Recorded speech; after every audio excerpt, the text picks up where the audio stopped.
Carta do apóstolo Paulo aos Efésios, capítulo 4, do 25 ao 32. Farei a leitura, a amada igreja estará acompanhando, por gentileza. Quem encontrou, diga amém. Por isso, deixando a mentira, fale cada um a verdade com o seu próximo, porque somos membros uns dos outros. Irai-vos e não pequeis, não se ponha o sol sobre a vossa ira, nem deis lugar ao diabo. Aquele que furtava, não furte mais, antes trabalhe, fazendo com as próprias mãos o que é bom, para que tenha com que acudir ao necessitado. Não saia da vossa boca nenhuma palavra torpe, e sim unicamente a que for boa para edificação, conforme a necessidade, e assim transmita graça aos que ouvem. E não entristeçais o Espírito de Deus, no qual fostes selados para o dia da redenção. Longe de vós toda amargura e cólera e ira e gritaria e blasfêmias, e bem assim toda malícia. Antes, sede uns para com os outros benignos, compassivos, perdoando-vos uns aos outros, como também Deus, em Cristo, vos perdoou. Oremos. Nós te louvamos, Pai querido, por estarmos aqui no dia do Senhor, para, em obediência à sua santa convocação, prestarmos o culto que só a Ti é devido. Nós queremos que o Senhor agora prepare o nosso coração para recebermos a instrução da Tua santa palavra. Ó Deus, eu coloco todas as minhas limitações e inadequações diante do Senhor, pedindo que o Senhor me fortaleça com o seu poder, com o seu espírito, com sua graça, e que o Senhor me ajude a pregar com temor e tremor e fidelidade a sua palavra, e que o Senhor mesmo venha colocá-la dentro do nosso coração, para que a nossa vida sirva aos seus propósitos, e assim possamos glorificar no nosso viver o teu nome. É o que nós oramos, em nome de Jesus. Amém. É Sara que está aí, é? Coloca o tema aí, filha, por favor.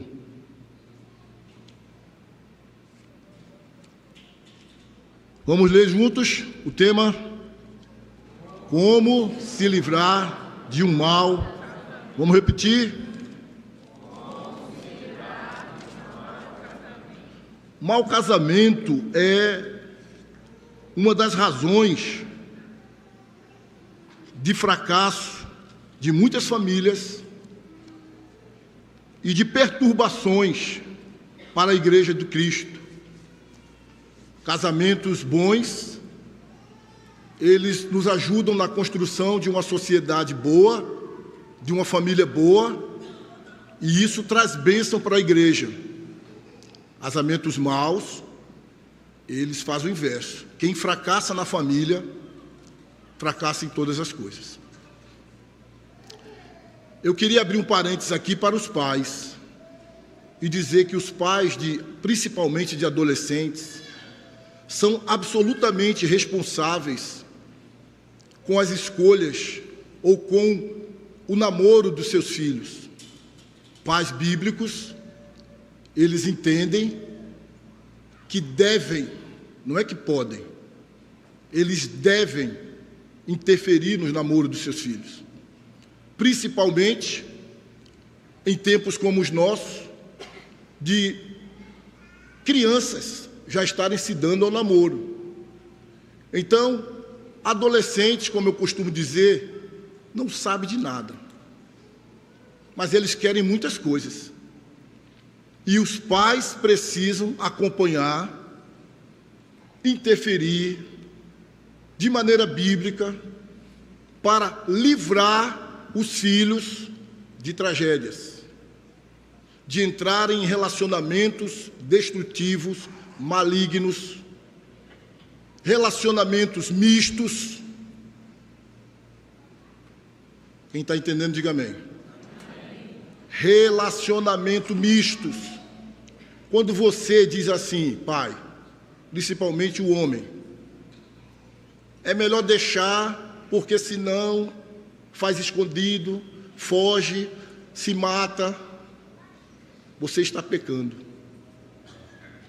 Porque você está entregando o adolescente à sua própria sorte. E eu estou convencido de que cada vez mais pregações com cunhos bíblicos se tornam cada vez mais antipáticas, difíceis de ouvir, porque é muito melhor nós ouvirmos não o que precisamos, mas aquilo que gostamos. É muito melhor a gente vir para a igreja domingo e ouvir, você vai vencer, do que você ouvir que você está pecando, quando você não interfere de maneira bíblica, não é de maneira despótica, não é de maneira perversa, mas de maneira bíblica, em favor do bem dos seus filhos. Aí o que acontece? Isso é só um parênteses, isso não estava nem na pregação. Pregação é casamento.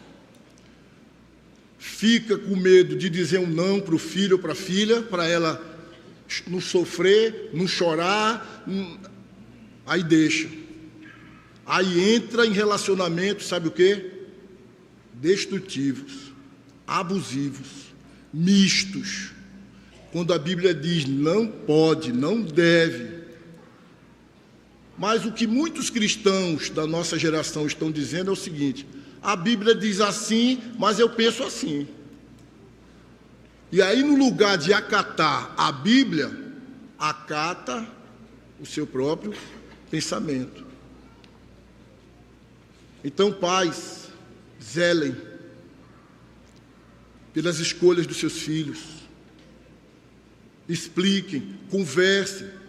Se vê um namoro já existente, mas seu filho, sua filha, está cada vez pior depois daquele namoro, termine o namoro deles. Quem termina namoro de filho é pai. Amém. Está vendo a menina morrendo, esvaecendo, endoidando, deprimida. Vai deixar o camarada matar sua filha? Está vendo o menino se acabando, endoidando, não quer mais comer. Vai deixar, miserável, matar seu filho? Vai deixar a própria sorte de um adolescente decidir? A culpa é sua, viu? A responsabilidade é sua. Pais, pais. Você tem que guiar seu filho, você tem que nortear seu filho, você tem que dizer sim, não, pode, não pode, agora, mais tarde, não está na hora, vamos esperar um pouco, vamos orar. Quem é a mãe dele, quem é o pai dele, quem é a mãe dela, quem é o pai dela. Fazendo tudo isso, a gente ainda não tem garantia, sim ou não? Imagine se deixar a própria sorte. Então, queridos, o texto que eu li, para ser bem sincero com você, escrito pelo apóstolo Paulo, não é um texto que se fala sobre casamento. Paulo, como em todas as suas cartas, primeiro ele escreve sobre doutrina, primeiro ele derrama muita teologia na nossa vida, como acontece nessa própria carta de Efésios, capítulo 1, a obra da salvação, Deus planejou, Jesus pagou por ela, o Espírito Santo aplica a salvação na nossa vida, selando-nos. Capítulo 2 mostra de onde Deus nos tirou, estávamos mortos nos nossos delitos e pecados, mas Ele nos pegou com graça, amor e misericórdia. A salvação é pela graça, mediante a fé. Capítulo 2, capítulo 3, a maior oração que alguém já fez, que foi o apóstolo Paulo. Então tudo aí ele trazendo doutrina, trazendo teologia. A partir do capítulo 4, ele vai trazer as partes práticas. ele fala sobre a unidade da igreja, a partir do versículo 6, capítulo 4. Ele fala depois de dons, mestres, apóstolos, profetas. E quando chega aqui, capítulo 4, versículo 17 em diante, ele está falando sobre aplicarmos os princípios que ele já falou anteriormente sobre os nossos relacionamentos eclesiásticos, pessoais, por onde nós andarmos. Essas verdades precisam agora nortear a nossa vida. Ele está falando para o povo de Éfeso, que era um povo idólatra, que era um povo que vivia afundado no pecado. Tanto é que anteriormente ele fala de corações endurecidos como uma pedra de mármore, ele fala de mente cauterizada, ele fala de gente que não estava nem aí para Deus. Mas ele está dizendo, agora na nova vida, aplique essas realidades no seu dia a dia. Então eu estou aplicando os princípios desse texto à realidade do casamento. O texto não fala de casamento, mas eu estou pegando os princípios para aplicar à realidade do casamento. E para nos ajudar a sermos livres de maus casamentos, casados, solteiros. Mas eu não sou mais casado, já casei, não quero casar mais, sou divorciado, sou viúvo, minha vida não tem nada a ver com casamento. Essa mensagem serve para mim? Se você for crente, serve. Porque embora você não queira casar mais, você vai ensinar seu sobrinho, você vai ensinar um vizinho, você vai ensinar, se for o caso, um neto, você vai ter um entendimento bíblico do que é um casamento, para você poder conversar com outras pessoas. Então isso não exclui o solteiro, o divorciado, o viúvo, ou aquela pessoa que simplesmente ela não quer casar. Mas você precisa ter uma noção para você poder ajudar pessoas. Então, ditas essas coisas introdutórias, eu só queria dizer que um casamento forte é a base de uma família forte. Quem quer ter uma família aqui bem construída, diga amém. Você tem que investir no seu casamento. Você tem que investir no seu casamento. Porque uma família forte, ela passa por um casamento forte. Nem preciso dizer que o casamento ele é uma instituição divina, que foi Deus quem estabeleceu. É uma aguinha, né, Paulo? Obrigado. Foi Deus quem estabeleceu o casamento. E tudo que Deus fez é bom. Então, se você está dentro de um casamento ruim, e assim, obrigado, Paulo, traumatizado, até mesmo dizendo para os filhos, não case não, minha filha, não case não, meu filho, Deus me livre, se eu soubesse. A questão não é o casamento, a questão é quem está dentro do casamento. Porque tudo que Deus fez e Deus faz é o quê? É bom. Mas veja mesmo, dentro do casamento Deus instituiu princípios, Deus instituiu papéis, Deus instituiu propósitos. Então, se a pessoa ela entra no casamento e ela quer viver da sua própria maneira, com egoísmo, por exemplo, com individualismo, por exemplo, que é a marca do nosso tempo, sem querer dar satisfação, esse negócio não vai dar certo. Aí depois a pessoa diz que o casamento não presta, que o casamento é ruim. O casamento é bom. E eu vou falar de alguns pontos aqui, de maneira que nos ajude a nos livrar de um mau casamento. Talvez, quando você lê o tema, pensou assim, oxe, o pastor vai dizer como é que eu saio do meu casamento? Não, não é por esse lado, como eu saio do meu casamento, mas como eu ajo para me livrar de um mau casamento, ou como eu ajo para que o meu casamento, ele seja um bom casamento. Em primeiro lugar, vamos ler juntos, versículo 25, toda a igreja, vamos lá? Por isso deixará a mentira, fale cada um a verdade com o seu. Olha, ninguém tem um próximo mais próximo do que o próprio cônjuge. Então, dentro do seu casamento, eu estou falando casamento, mas você pode colocar para outras realidades. Dentro do seu casamento, fale sempre a verdade. A mentira, mesmo quando ela vem com aquela roupagem satânica de que eu vou mentir um pouquinho para evitar um problema maior, a mentira, ela sempre terá um caráter maligno e diabólico. Porque quem é o pai da mentira? É o diabo. João 8,44. O casamento é uma aliança da verdade diante de Deus. Então, você, para ter um casamento saudável, um ambiente confiável, um ambiente respeitável, seja sempre verdadeiro. Mesmo que uma mentira possa, com todas as aspas, aliviar uma tensão momentaneamente, lá na frente o preço vai vir. Então, nós precisamos ser verdadeiros.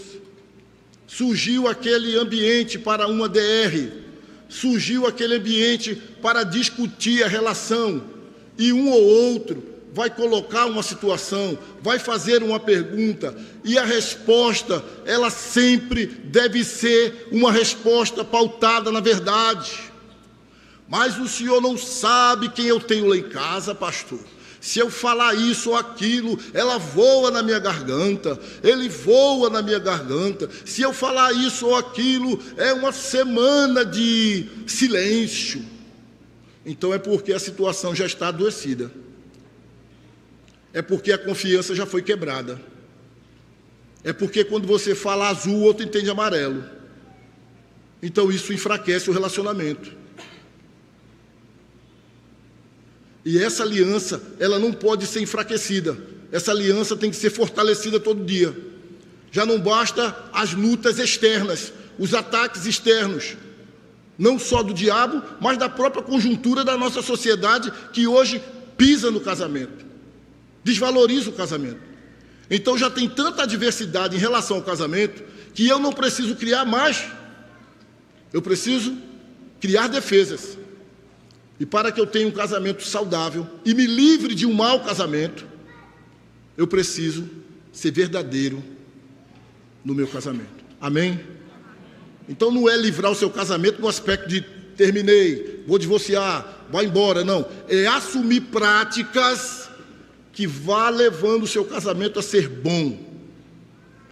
Título do livro do Hernán Dias Lopes: Casados e Felizes. Não é só para ser casado, é para ser casado e ser feliz. Então, quando você toma posturas bíblicas, deixe a mentira, fale cada um a verdade com o seu próximo, porque somos membros uns dos outros. Está falando aqui de relacionamentos. Qual é o próximo, mais próximo de você, se não for o seu cônjuge? Que a Bíblia diz que vocês se tornam o quê? Uma só? Aí você vai mentir. Aí você não tem um ambiente que você possa dizer a verdade. Porque se eu falar, porque se eu disser.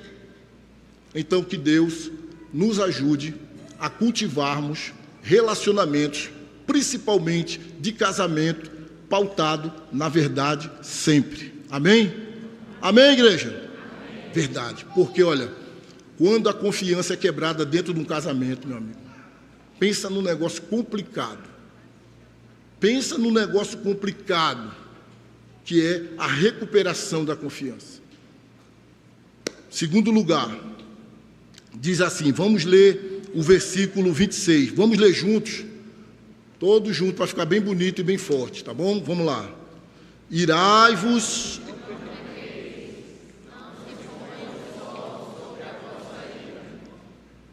Como vocês acabaram de ler, a ira tem o seu lugar, a ira justa. Embora seja muito difícil, você se irá com a pessoa certa, no momento certo, de maneira certa e pelos motivos certos. É muito difícil você conseguir equilibrar a ira, de maneira que ela seja justa e não pecaminosa. Exemplo, Jesus se irou, mas não pecou. Quando ele viu aqueles cambistas vendendo as coisas no templo, ele ficou irado, porque aquelas pessoas estavam afrontando a Deus. Então Jesus ficou irado, pegou o chicote e tome chicotada para cima. Mas ele conseguiu se irar e não pecar. Dentro do relacionamento, nós precisamos ter equilíbrio emocional para dentro de uma conversa ou dentro de uma discussão, para acertar as coisas, colocar as coisas no lugar, não querer matar o outro. Aliás, pode até querer, só não pode matar. Amém? Então é equilíbrio emocional para atacar o problema e não a pessoa. É diferente. Então, às vezes, na discussão, o cônjuge ataca a pessoa.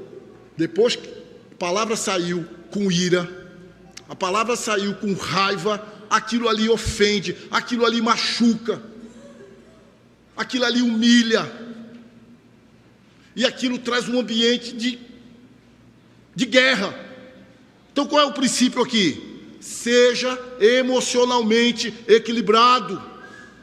Sem gritos, sem bater na mesa, sem socar a parede, sem botar o olho para fora.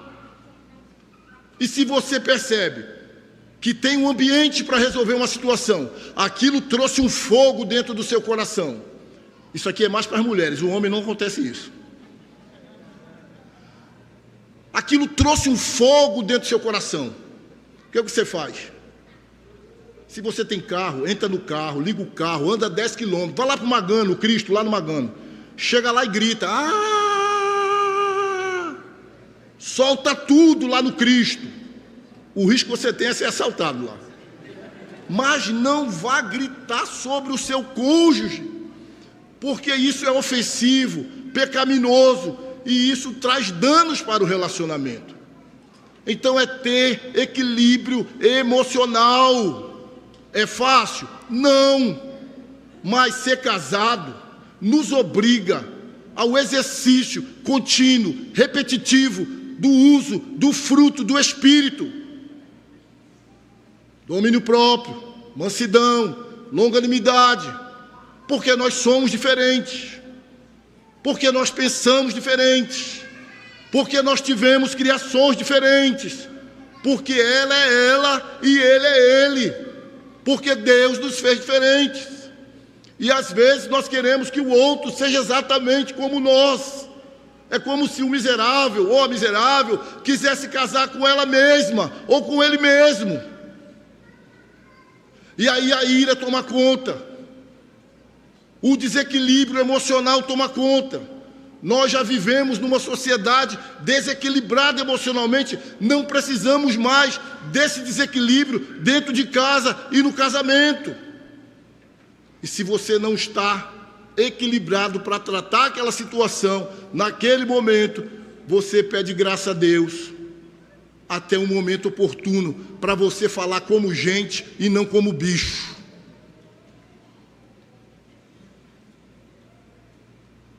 Para você falar de modo que só escute a sua esposa e não o vizinho.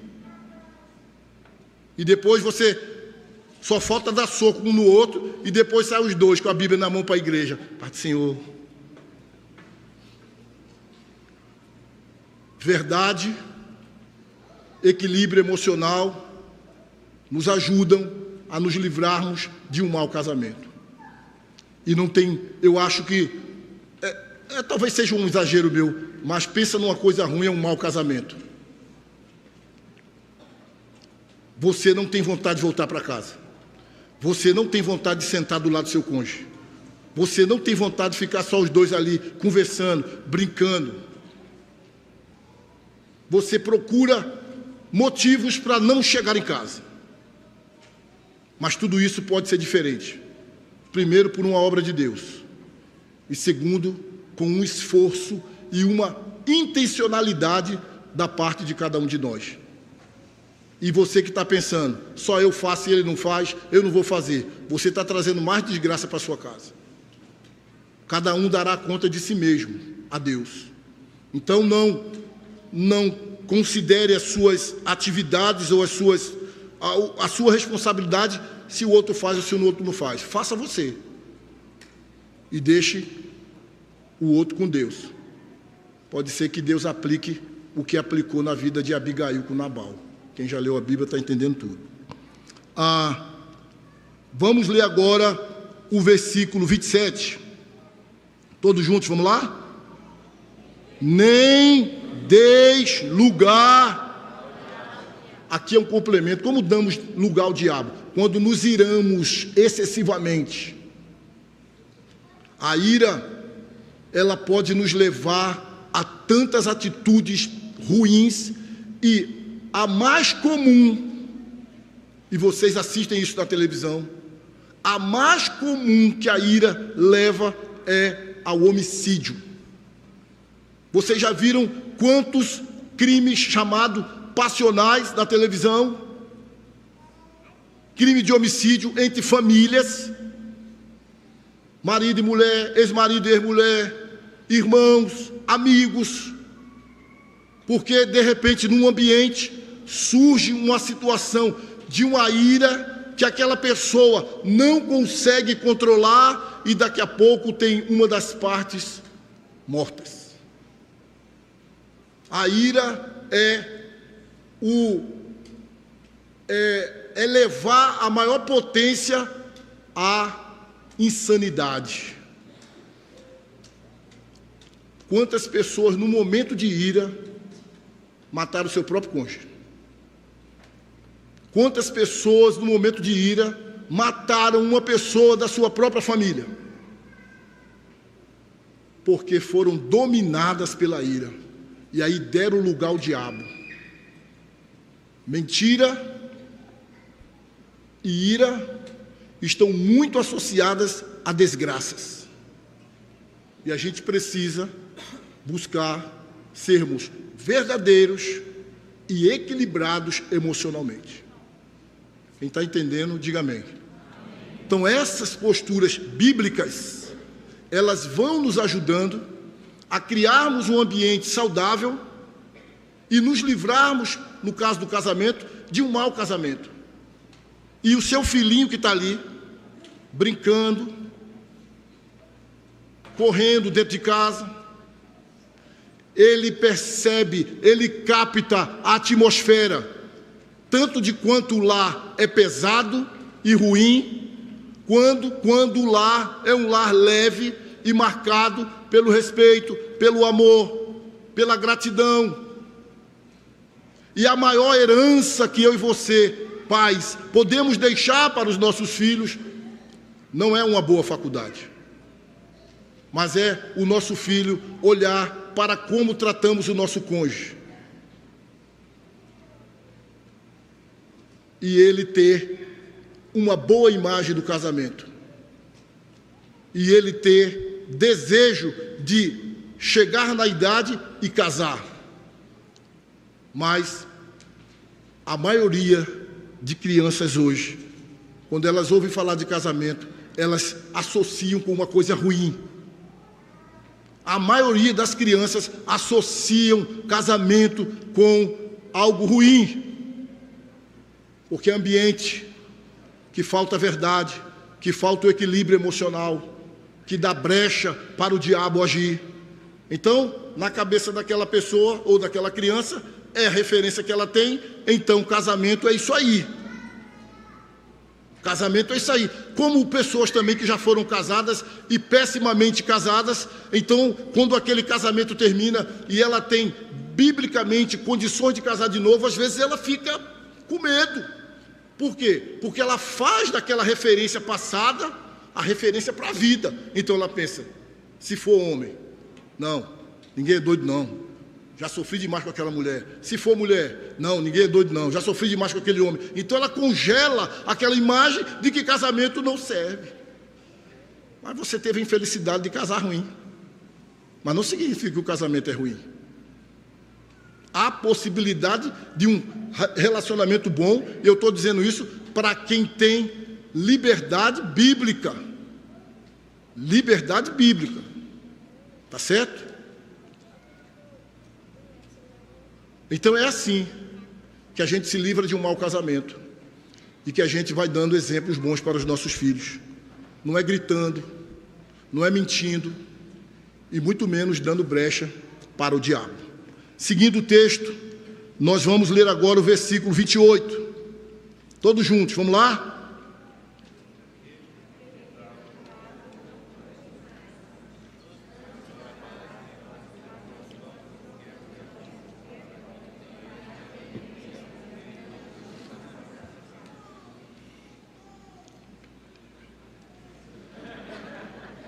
Mas lê ruim demais, meu Deus.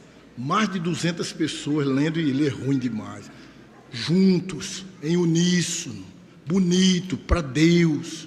Vamos lá, todo mundo?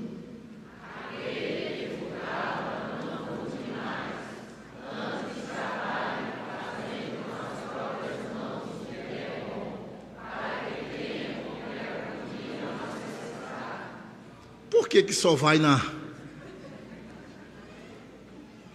Só vai numa cruz. Não podia ter lido assim da primeira vez?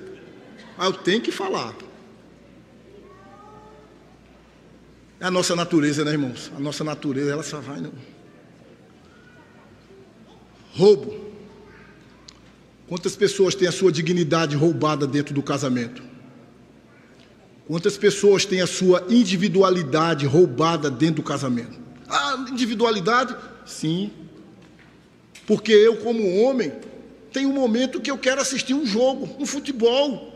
Deixa eu assistir o futebol, pelo amor de Deus, homem. Tem um momento que eu, como homem, quero conversar com outro homem.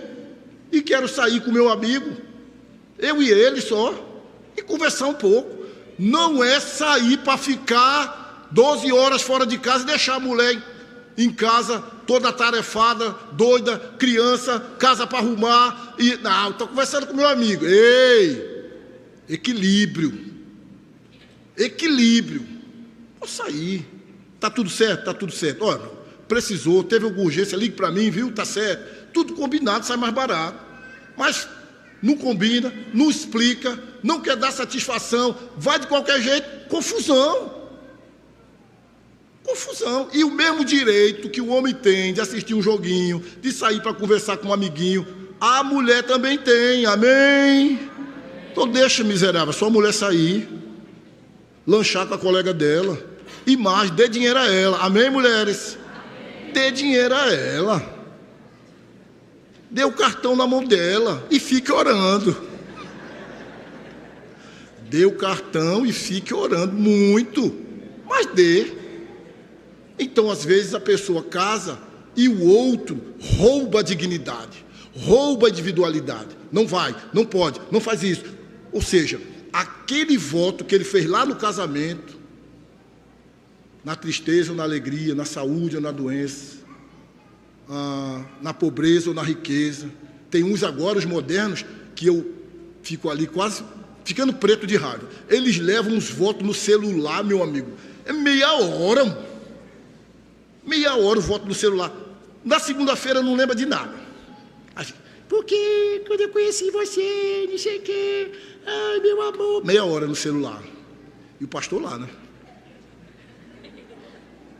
Quando casa, que vai juntar as escovas, parece que o voto que eles fizeram foi: enquanto eu puder, eu vou fazer mal a você. Enquanto eu puder, eu vou definhar sua alma. Enquanto eu puder, eu vou espizinhar a sua vida. Na prática, parece que o voto foi esse. Porque é grito, é querer controlar de forma absurda o outro, é querer saber de cada passo do outro no sentido da desconfiança, do domínio. Ora, óbvio que quem é casado deve satisfação um ao outro, mas isso não diz respeito que você roube a dignidade do outro. Às vezes, não pode emitir uma opinião com o outro. Você não sabe nada. Pss, cale sua boca. Quem mandou você falar? Pss, cale sua boca. Então, tem cônjuge que ele se sente oprimido. ele não se sente valorizado, ele perdeu já a dignidade por causa de um ambiente adoecido e porque ele foi roubado. Tem cônjuge que rouba a dignidade do outro, a individualidade do outro, e não deixa o outro ser o outro, quer que o outro seja como ele ou como ela, e não é assim, e não é assim. Nós somos chamados para ajudar um ao outro, corrigir um ao outro, desde que sejam coisas que realmente precisam de correção. Não é para você colocar a sua personalidade do outro. Por exemplo, um exemplo chulo. Eu vou dar um exemplo chulo, mas você pensa em outras coisas. Aí, vamos supor, eu não gosto de pepino. Vamos supor, eu não gosto de pepino. Aí eu quero que o outro quer que eu coma pepino de todo jeito. Por quê? Porque o outro adora pepino. Eu não sei como você não gosta. Isso é um exemplo chulo. Eu não sei como você não gosta de pepino, porque pepino é muito gostoso. Sim, é gostoso para você. Você foi criada comendo pepino. Eu não gosto de sentir nem o cheiro, então não tente empurrar em cima de mim isso. Estou falando pepino, mas vocês podem levar isso para muitas coisas. E aí rouba, ofende, humilha, menospreza, porque você não é igual a mim. Isso pode fazer o casamento saudável, sim ou não? Sim ou não, irmãos? Pode. Não pode. Tá certo? 4. Versículo 29. Todos juntos e bonito. Versículo 29. Todos juntos e bonito. Vamos lá?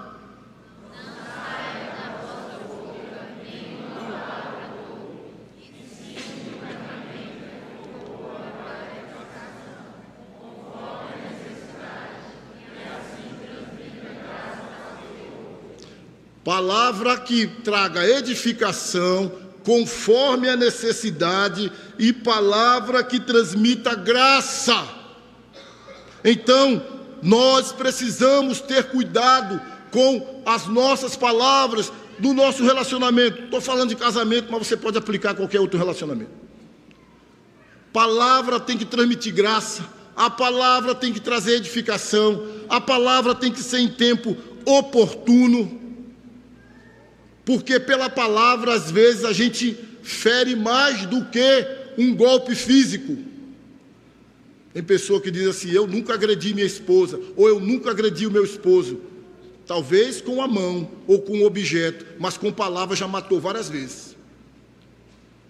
Então a palavra deve ser para edificar, um elogio sincero, uma crítica construtiva, com o tempo certo e do modo certo. Porque às vezes você tem razão naquilo que vai criticar, mas faz na hora errada e faz de maneira errada. Quem é que está livre de críticas? Qual a esposa? Qual o marido que está livre de crítica? Só Jesus, o marido perfeito, o exemplo perfeito. Mas todos nós somos passíveis de críticas. Mas existe a maneira e o tempo certo. Tá comida ruim da diaba. Fez o quê? Você só ofendeu quem fez a comida. Eita, comida. Não, tem a maneira de você falar. E a hora de você falar. Estava ruim, estava. Mas você procura um momento e uma oportunidade para você falar sobre aquilo, para que aquilo seja corrigido e não traga mais confusão ainda. Amém, igreja? Estão entendendo, sim ou não?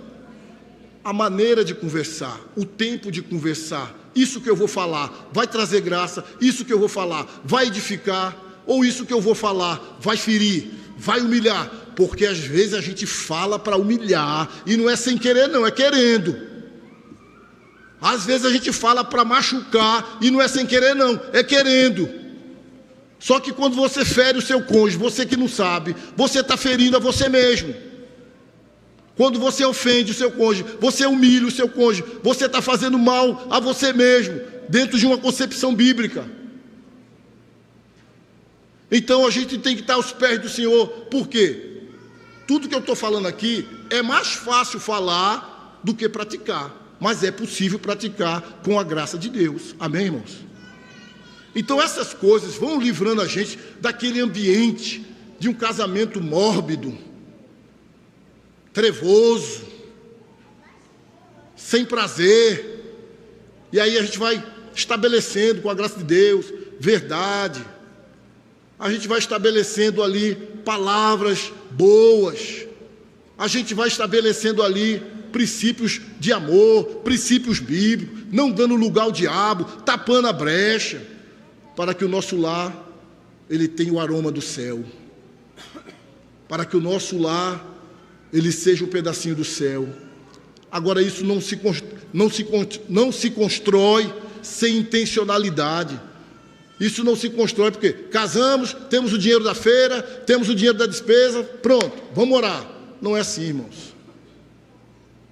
Como o Rodrigo orou aqui, nós somos insuficientes para tocar a nossa família, para criar os nossos filhos, para manter um casamento saudável, alegre, prazeroso. Nós somos insuficientes, nós precisamos da graça de Deus. E aí Paulo caminha, chega no capítulo 5, ele diz: não se embriaguem com o vinho desse mundo, mas se encham com o Espírito Santo. E esse enchimento do Espírito Santo vai desembocar em uma família saudável.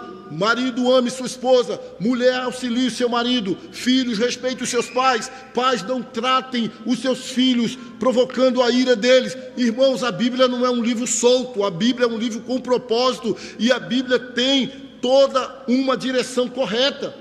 Então Paulo, capítulo 1, 2, 3, Efésios, olha, foi assim que você foi salvo, foi assim que Deus fez para salvar você, Deus planejou na eternidade, Cristo executou, o Espírito Santo aplicou na sua vida, olha de onde você veio, você estava morto nos seus delitos e pecados, mas Deus, segundo a sua misericórdia, o seu grande amor, transformou você, e você foi salvo pela graça mediante a fé. Agora Deus, eu oro a ti, capítulo 3, para que ele entenda a largura, a profundidade, a extensão do amor de Deus. Agora, não roube, não minta, não dê lugar ao diabo, não use suas palavras para ferir, para machucar, mas use suas palavras no tempo certo, para edificar, quando necessário for, e com graça.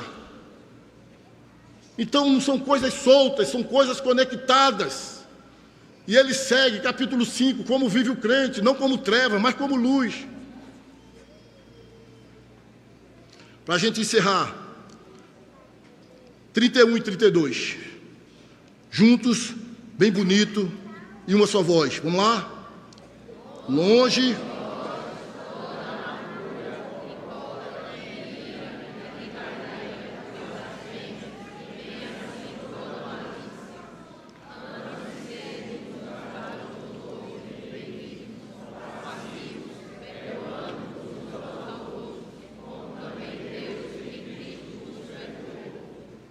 Longe, gritaria, amargura, confusão, dedo no olho, beliscão, ofensas.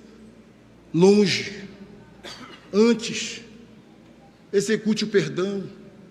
Olhe, eu acho que não existe um lugar que nós temos que exercer mais o perdão do que no seio familiar. Às vezes você exagera com o filho, às vezes o filho exagera com o pai, às vezes a esposa com o marido, às vezes o marido com a esposa. E se não for o perdão, aquele ambiente vai virar uma faixa de Gaza, meu amigo. Guerra, bomba, tiroteio. Então ele está dizendo para nós, longe toda amargura, limpa o coração de amargura. Talvez você tenha amargura no seu coração de coisa que um falou para o outro, olha, está ali, não esqueço não. Ela pensa que eu esqueci, está aqui guardadinho. Ele pensa que eu esqueci, está aqui guardadinho. Vai fazer bem em que isso aí?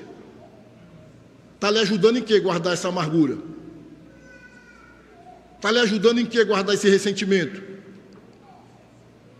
Longe a amargura, longe a cólera, longe a ira, a gritaria, a blasfêmia e bem assim toda a malícia. Antes, sede um para com os outros, benignos, fazedor do bem.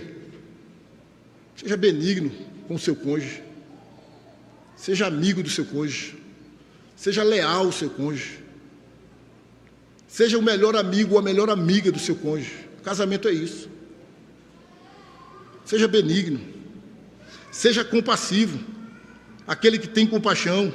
Saiba que você não está casado com um homem perfeito, nem com uma mulher perfeita. Você está casado, não é com um anjo, você está casado com um pecador, com uma pecadora, uma mulher que tem limitações, um homem que tem limitações. Então, seja compassivo, perdoando-vos uns aos outros, como também Deus, em Cristo, vos perdoa. Amém? Amém? Amém? Assim como nós fomos perdoados, que nós possamos perdoar, tendo Cristo como a nossa referência.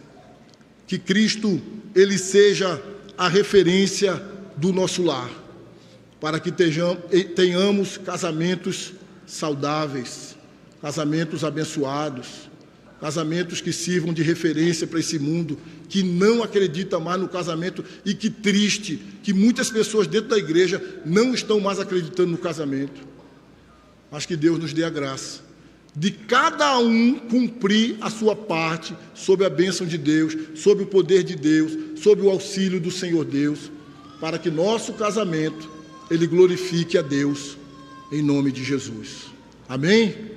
Amém, igreja? Amém.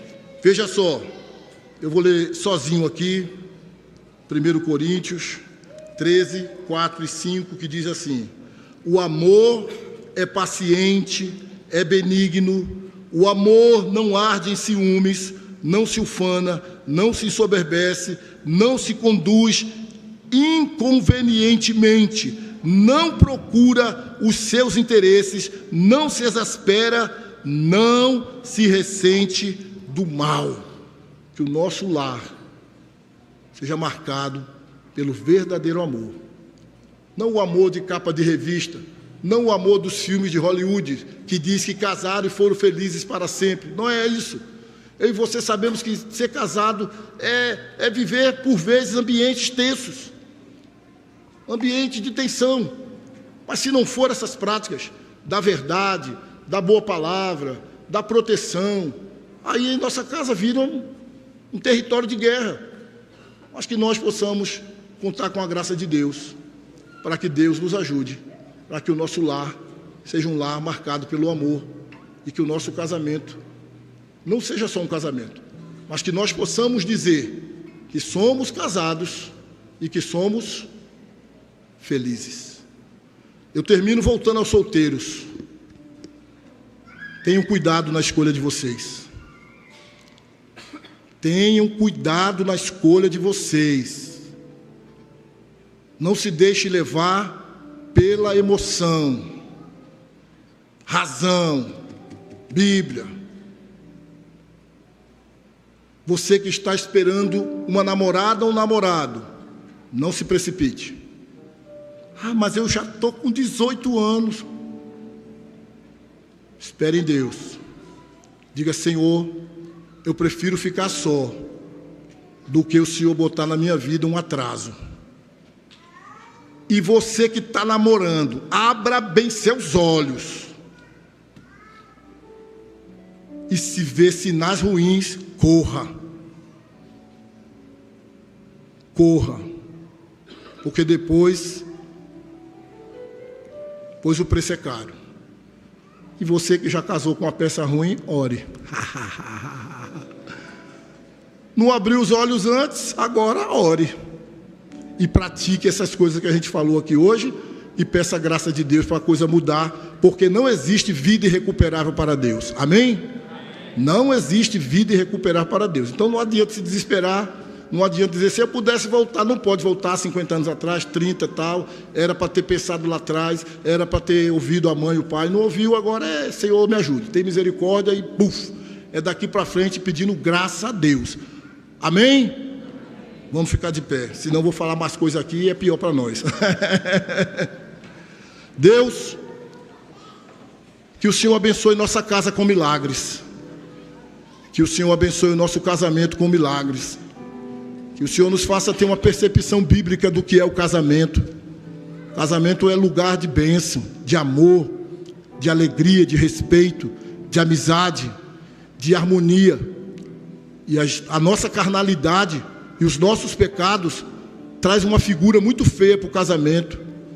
Mas que o Senhor possa nos libertar hoje, nos libertar do nosso egoísmo, individualismo, da nossa carnalidade, da nossa falta de Bíblia, e que possamos ser intencionais na busca de casamentos saudáveis, famílias fortes, para a glória do Teu nome.